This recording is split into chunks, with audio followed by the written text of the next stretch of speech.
folks. Welcome back to another brand new edition of the 901 Soccer Podcast. I'm your host, Lawrence Dockery. We have another special guest with us today. We are joined by Glenn Davis. Glenn is the play-by-play voice of the Houston Dynamo and has been for quite some time, if I'm not mistaken.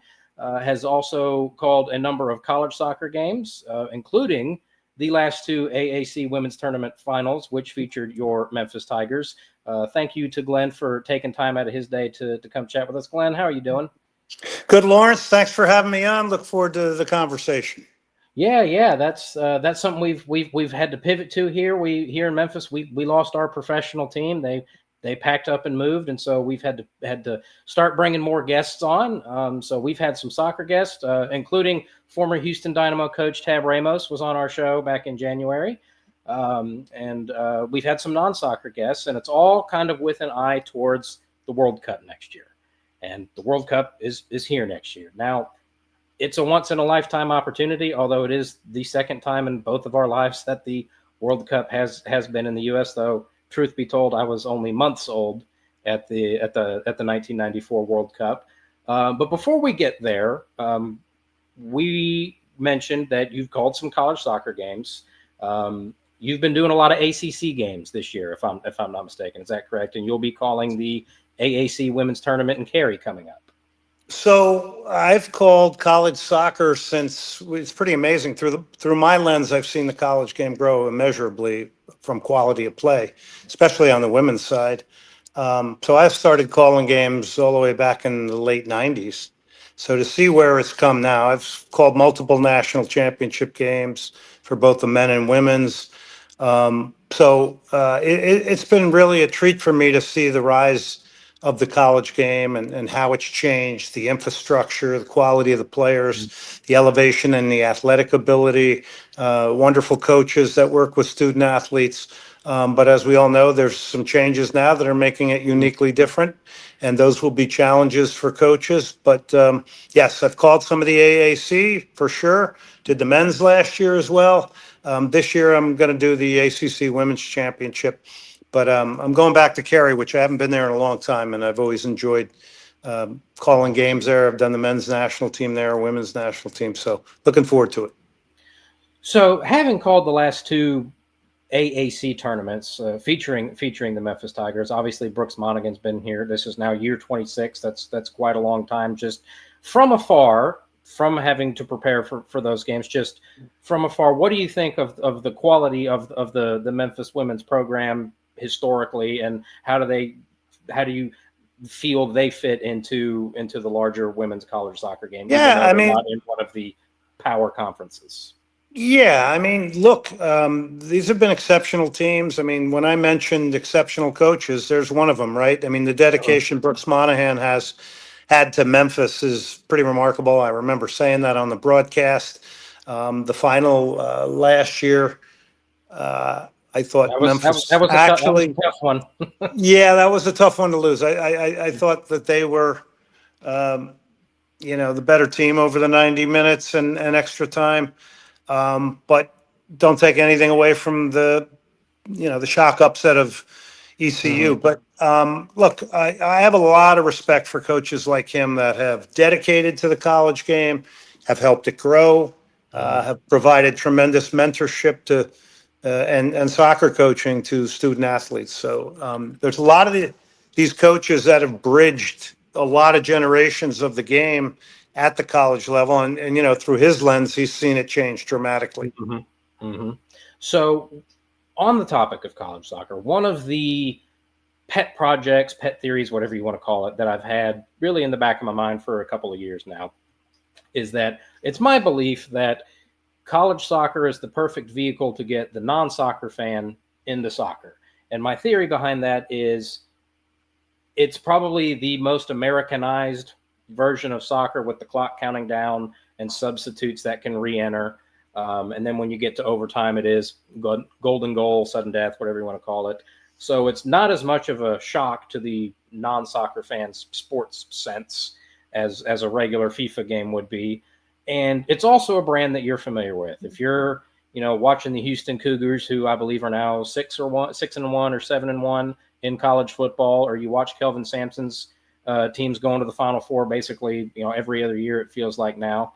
Like if you're a college sports fan of a particular team, like the University of Memphis, for example, you want to get out and support your school, and you start watching soccer, and then you start watching their college soccer team, and then you realize, hey, we got a home World Cup next summer.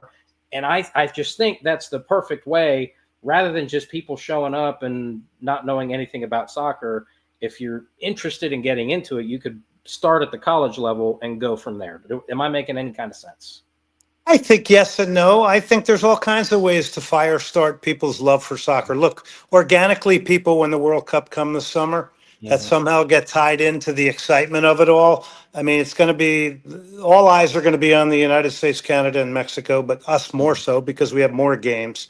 Organically, there's going to be lots of stories of people getting their first taste of international soccer, and it's going to lead to becoming a fan, becoming a father, raising a son or a daughter, or a mother raising a son or a daughter that are connected to the game. So I don't think that's going to change.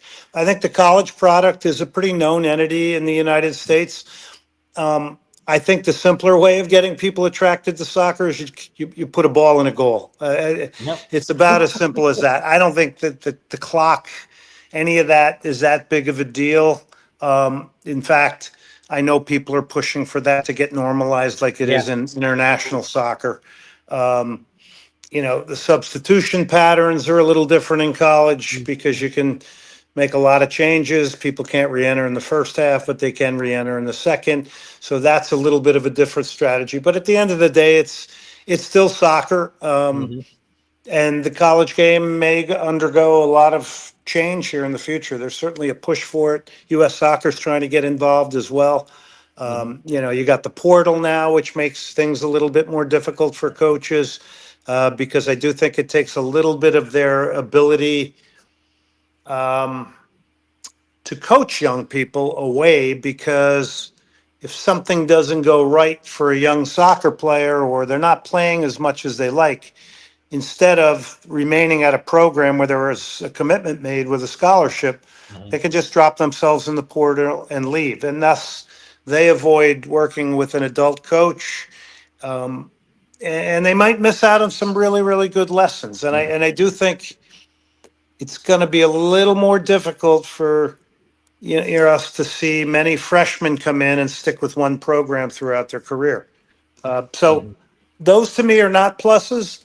Those are a little bit of a negative to me. Of course, I was a product of college soccer too, and you worked your way into it and you stuck with it. You didn't have the safety of going to a portal and when something goes wrong. And I think when something goes wrong and there's disappointment, those are the opportunities where you really grow as a player and a person, quite frankly.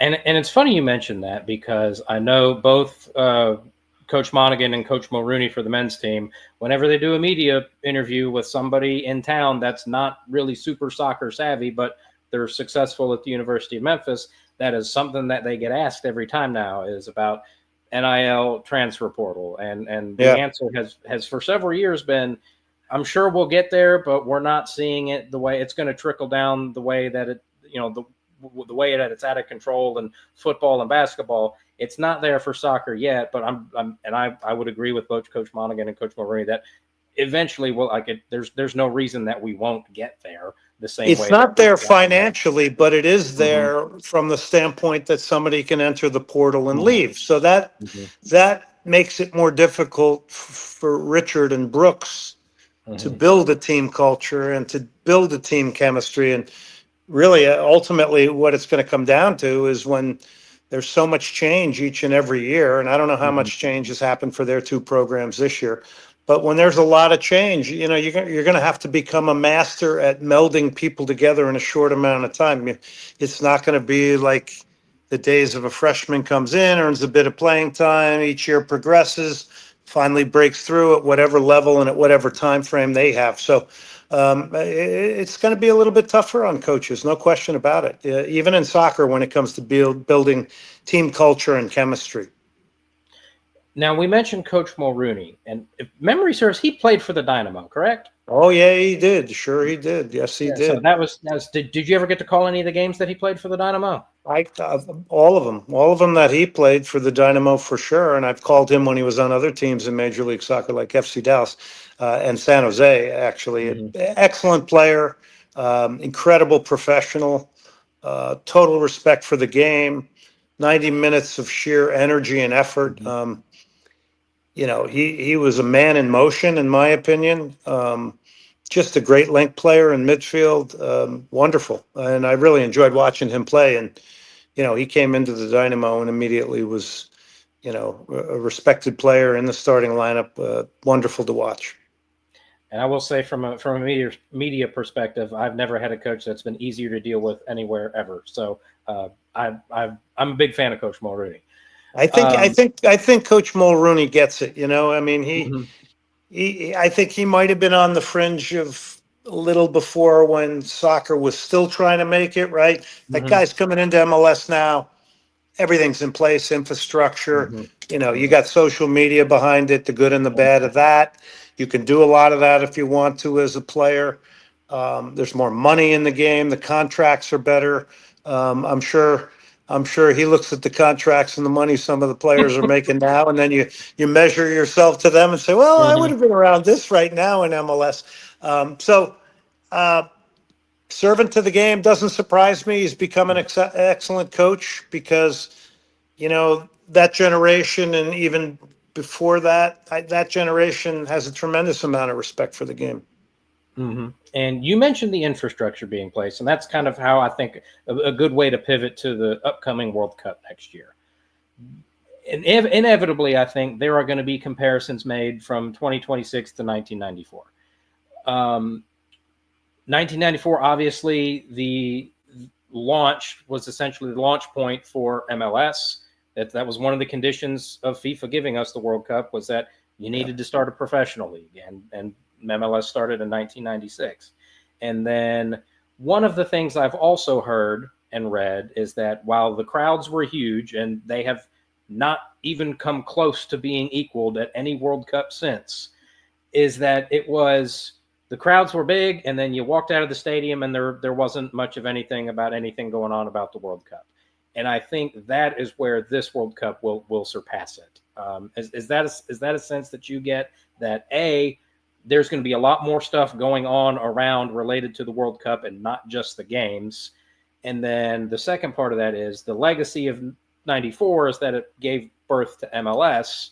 Obviously, MLS is already here, and we've got the USL Championship and USL 1 and USL 2 now. What is maybe the legacy or the lasting impact of the 2026 World Cup? That's a very big, very open-ended question, and we can go any number of ways that you want to with that. Yeah, look, it's a rare moment for every single city in America and the country to experience this in the United States. Every single city will have somebody wake up in and around that area with a son or a daughter, and they're going to take them to a game. And 20, 25 years from now, they'll be talking about it over Thanksgiving dinner or Christmas dinner. So there's all that organic stuff that takes place. I mean, I think the big difference between 94 and now is simply because you have a league that has grown, the sport has grown in the consciousness, the demographic of the country is a lot different than 94. And then you got the big bamboozle, or the big bang theory, which is you got social media.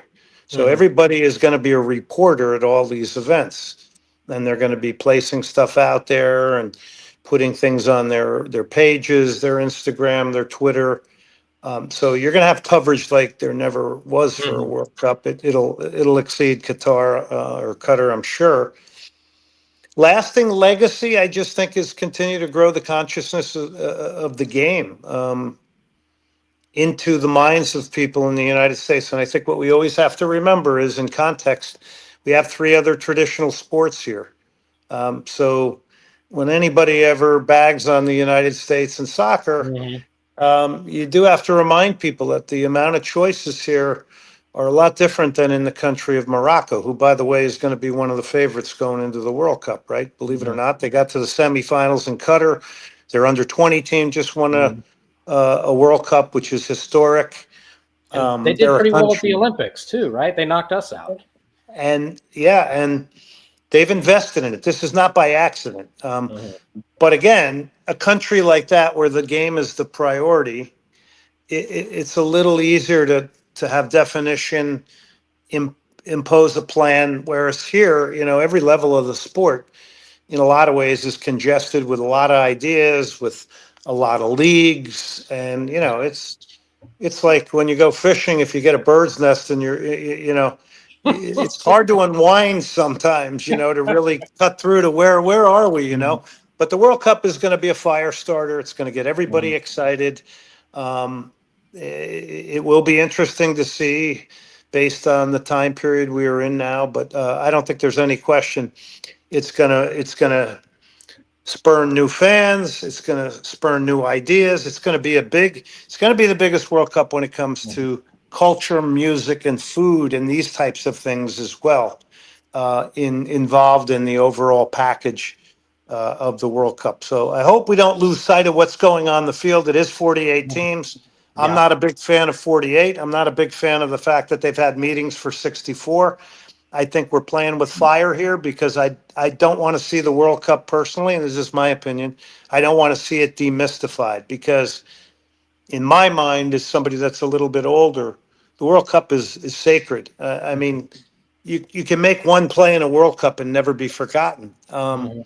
And I think if we keep expanding it, which I understand the reasons why, a lot of this is financial and monetizing it, and also. You know, they want other teams to participate, which I like that, but I don't want that at the expense of meritocracy. So you're going to have teams in this World Cup. You can say it's not the best of the best in the world because there'll be teams from Europe that aren't there that are better than teams that got in. That said, it's still going to be exciting. Mhm. Ultimately, the better teams will rise. There will be some upsets, I'm sure. Doesn't mean I don't like seeing the country of Cape Verde Island Mhm. excited when they qualify. I mean, it's a beautiful human moment. It's a prideful moment, probably the most or one of the most prideful moments ever of that small country off of Africa, which most Mhm. people can't find on a map. But Yeah. that said, yeah, I think we got to be careful because if not, in a couple cycles, the World Cup, who knows? It could Mhm. potentially become secondary to the Champions League. Well, and 32 is such a like just purely mathematically, 32 is just such a perfect number because Yeah. you just take you get after the group stage, half the teams have gone home, and it's just you don't have to do buys, you don't have to do third place teams, you don't have to do any of that mess. It was so simple. Yeah. And now 48 is it's a weird number, and now you've got this extra knockout round, which I'm sure while we're watching the games is going to be awesome, but also you're going to sit there and go, yeah, did we really need it? Now, with it being here, I'm all for it because that means more games here in 4 years when the World Cup is in like 5 different countries on 3 different continents. I'm going to be like, did we really need to have 48 teams or 64 or however many? But let's Um, be honest, Lawrence. This is sports at every level is yeah. moving in this direction. Mhm. I mean, we Yep. see some unique things because of the global nature of Mhm. soccer. But yeah, everybody's trying to play games on other continents, and they just nixed the Barcelona I saw that. Villarreal game in Miami. But there's all these things that are going on, and I think sometimes you just want to get back to somebody hitting the ball on a dime over 45 yards, or Mhm. the creativity of somebody off a dribble, or just the simplicity of the game, because there are still so many simple things in soccer that just make it such a beautiful sport. Now, Houston is one of the 11 U.S. host cities. Yeah. How many games does I seem to remember when they announced who got what that Houston was kind of one of the big winners of the city. We are a big winner because we're hosting it. We're another big winner because we have 7 games. We have 5 Okay. group stage matches, and then we have 2 knockout stage matches. Now, the reason the World Cup is coming to Houston, look, Houston is one of the great soccer cities in America. The reason some people might shake their head when I say that is because our MLS product hasn't been good enough for a lot of years. I mean, it had a bump in 2023, but honestly, it still isn't progressing forward. And it should be. So that maybe is how some people judge Houston. Houston, from an international soccer city, is off the chains. The content that we get, we've got fans of Tigres and Rayados of Monterrey here. Tigres put 45,000 of their fans in Energy Stadium for a game against Inter Miami that Messi didn't even play in. We've had Copa Americas here, Gold Cup finals, Copa America, U.S. men and women's national teams, countless friendlies with teams from all over the world in Mexico. So the international soccer fan and the attendance and their insatiable thirst for the game is really what got us the World Cup here, from the standpoint of everybody being able to see, oh, wow, there's something going on down there. We have an incredibly strong youth community, incredibly strong adult community. We've got college programs here. It's littered throughout high school. We export players around the country and coaches as well. We have full-blown radio shows here. We have 3 hours of soccer talk on the radio at 6 o'clock at night. Selfish promotion here, but I'm on No, ESPN. plug away. I'm on ESPN Radio, and I'm proud I've had a soccer show on the radio for 22 years. It's called Soccer Matters, and it's on a station, ESPN 975, and we do everything. We cover college. Tomorrow we'll have a show where I have a great journalist friend of mine, Jordi Sunier from Barcelona. I'll have Tab Ramos, to your point, on the show as well, talking about, and we also are going to have Hugo Perez on the show, who, is a former U.S. men's national team player. Has done a tremendous amount of work in player development. They had a big, El Salvador's trying to recover their game in that country, and Hugo's interview is going to be very interesting because he's going to be focused on dual nationals in the United States. And we all know El Salvador in certain markets, Los Angeles, Washington, Houston, they have huge followings, So these are movers and shakers in the game. I love talking to them, but we do a lot of different things on there, and even get into the hottest topics in the game, or what we think are hot, maybe underlying topics. And so one of the other things that I think that not a lot of people have thought of, or I don't know if it actually will happen or not, but you mentioned a lot of the friendlies that are going to be going on. And I think that's another one of those things that tangentially, even outside of the cities that are hosting World Cup games, like we've seen it September and October, and then again next month, there's been a lot of teams that have been playing friendlies here. I think, unfortunately, Houston just lost out on one of those, if I'm not mistaken.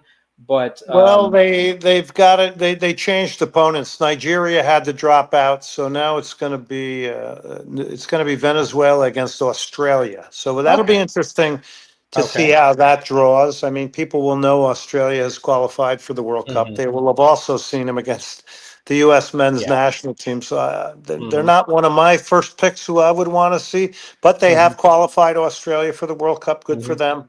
And then you got the Vino Tinto of Venezuela, who has That's going to be a bloodbath of a game. The way it'll be interesting, Lawrence. And there's a lot of Venezuelans in the U.S. and they'll come out. They came out in Austin, so I would assume they'll come out.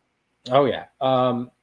So is Houston also, as a World Cup host city, are they also going to be a base camp city? That I think that's possible, but I would not know who, if that's been confirmed. Okay. What I do know about us as a city right now is you can see infrastructure being changed, roads and green spaces being developed.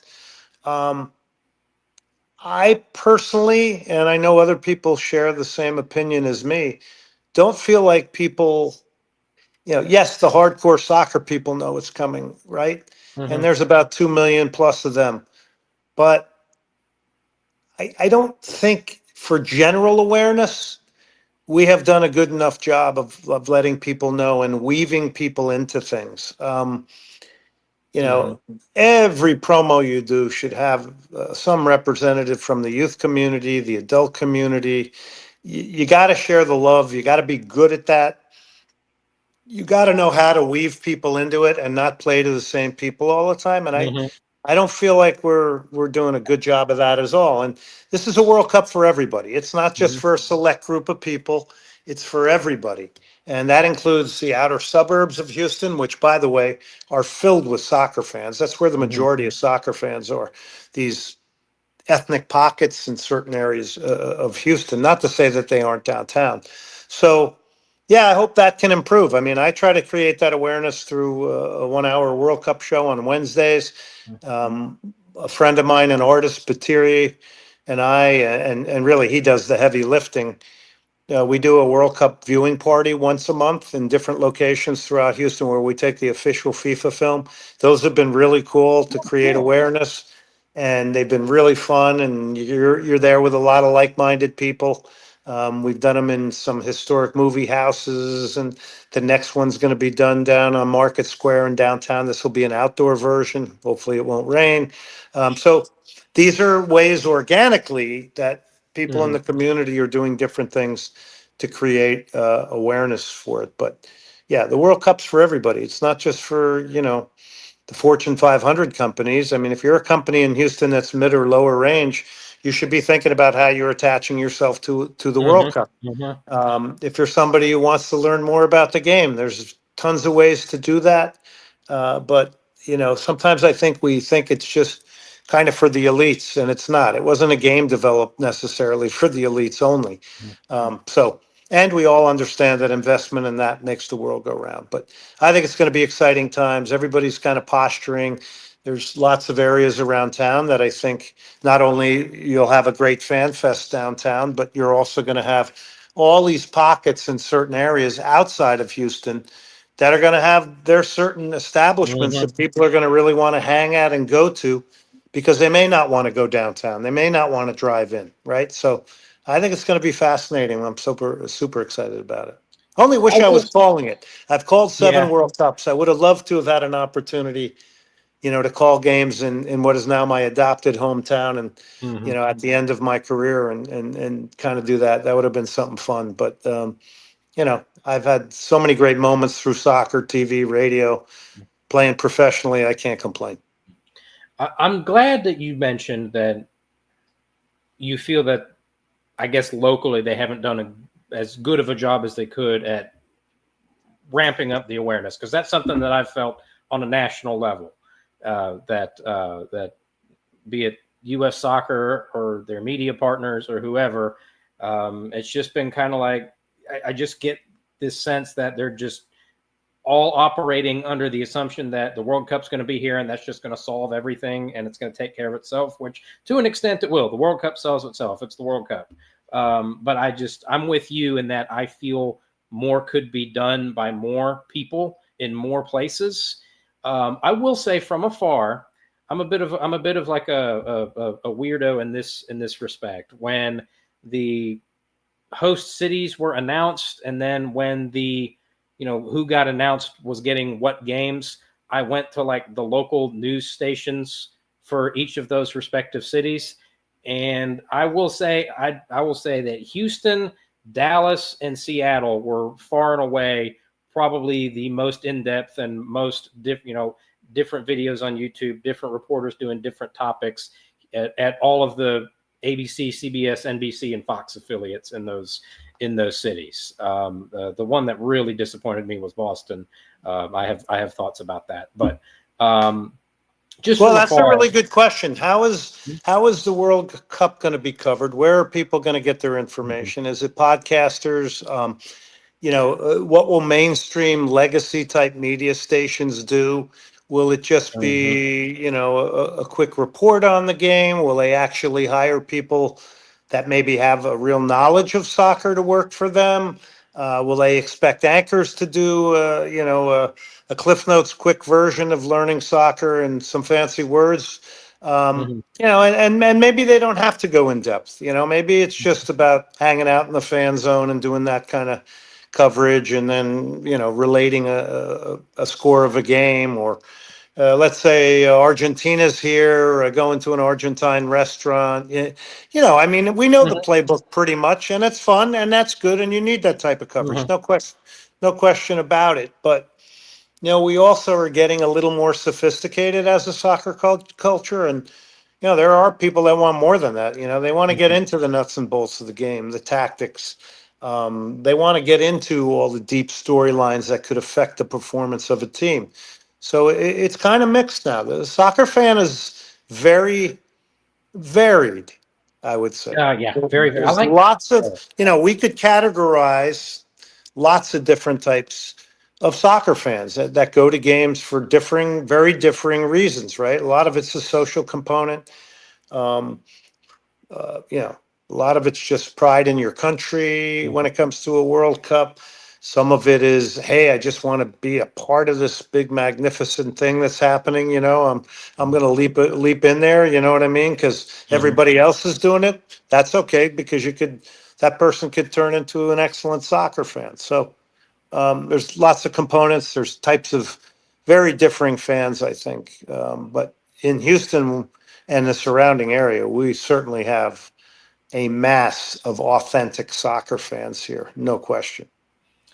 And last thing I want to kind of hit on before we wrap it up, and I think it's probably going to be the same as what we've already talked about a little bit, but for markets and cities that aren't going to be having any kind of involvement in the World Cup, as far as they're not hosting games, they're not going to be like a base camp, probably not going to be any warm-up friendlies, and Memphis is one of those examples.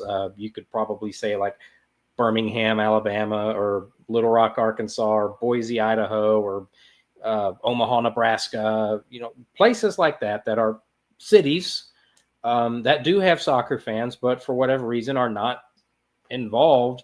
How do we, as people involved in the game, see to it that those markets are in some way able to benefit and capitalize on a World Cup in this country? Yeah, just because you're not having games doesn't mean you're not going to feel the vibe of the World Cup.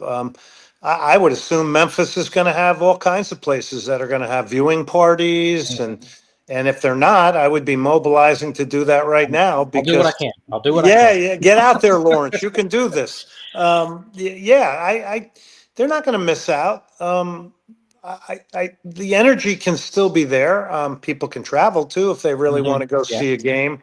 What's the closest city that's hosting to you guys? Kansas City, maybe? It's going to be the closest is probably going to be Atlanta. Atlanta's Atlanta. about Okay. 5 hours from here. Yeah. I think there'll be a lot of people traveling that really want the live experience, but I don't think there's any question. There's going to be people watching on TV, people trying to create events around it. I think you use your imagination and creativity. Honestly, if I'm a bar owner and I got a big screen, I'm getting on that World Cup train. I'm tying myself to that. I'm starting to till the soil right now to let people know, hey, we're going to be covering the World Cup. We're going to be open for games. So I think that'll create a lot of fandom. Look, there's a lot of soccer in Memphis. There's a lot of youth soccer. There's college soccer. These people are going to find a way to engage with the World Cup, because if you're not engaging the World Cup with youth players, and I mean even the little ones, you're missing a big opportunity, and you don't want to miss it because it's not coming around to the U.S. again for a while. Yeah. Right? Like to your point. It's a once in a lifetime, except it's the second time in our lifetimes. Yeah. But I think a lot of it trickles down. Kids are going to be watching on TV. I mean, it's the same modeling that we see in other sports, but I think, simply because of what I believe is going to be a lot of coverage, and it just being almost in our faces, that you're going to see you're going to see people affected by it and connected to it. And to that point, I know I said it was the last question, but you just made me go down one more tangent. That's okay. Do we think there is I think there will be a short-term attendance bump for soccer teams, clubs, colleges, everywhere. Yeah, I think kind of like I think there's always a great Cup, be it the Dynamo or the Dash or the Memphis Tigers. Yeah, I think there will be bumps. I think you're right. I think we have to be careful saying this is the changing moment of soccer in the country, but I do think there'll be a nice sized bump. I think you're going to see a lot of ideas come out of this World Cup. I think you're going to see people doing things with franchises, and I think that it's going to spurn a lot of ideas. We had a El Clasico party down here that was actually Walgreens, not Walmart, excuse me, almost free advertising for Walgreens. Oh, Walmart, checks in the mail. Walmart connected with La Liga, and they did a huge event down here. They brought Iker Casillas of Real Madrid here, oh wow. Rivaldo, who played for Barcelona. It had, it had, as I would have anticipated, they may have had more than I anticipated, but I knew this was going to draw a lot of people. So there's lots of things, companies, businesses, everybody's trying to connect to it in a commercial way. The game is getting very commercial, no question about it. But I think through that also comes new people that get exposed to the game, and that can only be healthy. All right, that I think is going to do it for us tonight. Glenn, thank you so much for taking time out and coming on the show and chatting with us. Tell everybody where they can find you. Yeah, so ESPN975.com is live radio every Tuesday. It's called Soccer Matters, 6 Central. And then on Wednesdays, 6 Central time, it's called Destination 2026, Houston's Countdown to the Cup, which is, we flash back to former World Cups. We have players on, et cetera, et cetera. And then Twitter and Instagram at Glenn Davis Soc, SOC, and Soccer Matters GD. And thank you for having me on, Lawrence. I appreciate it. It's a pleasure. Yeah, no problem. Thanks for coming on, and who knows, maybe we might have you back on at some point if you ever call a Memphis Tigers game again. We'll see that we can. Well, you know what? I enjoyed calling those games a lot, and I enjoyed seeing Richard's teams and Brooks's teams, and it's excellent programs on the men and women's side. I remember the days of the Memphis Rogues and the Memphis indoor team that was down there. So Memphis does have soccer history. Don't forget that. The president of U.S. Soccer is from Memphis, and we also have the king. We do indeed. We do. And indeed. I've been to Graceland. You know, it's funny you say that because I've been on the grounds, but I have never actually been in Graceland. Oh, you got to get in there. You got to I'll get there at some point. I feel like I'm with like a lot of other Memphians that it'll be there. We'll get there. We'll get in there eventually. You got to love the king, and that man's voice is all I can. That man's voice was unbelievable. Even as he was declining, the voice never failed him. Unbelievable. Glenn, thank you so much for coming on, and looking forward to maybe having you on again in the future. All right, Lawrence. Thank you. Thank you.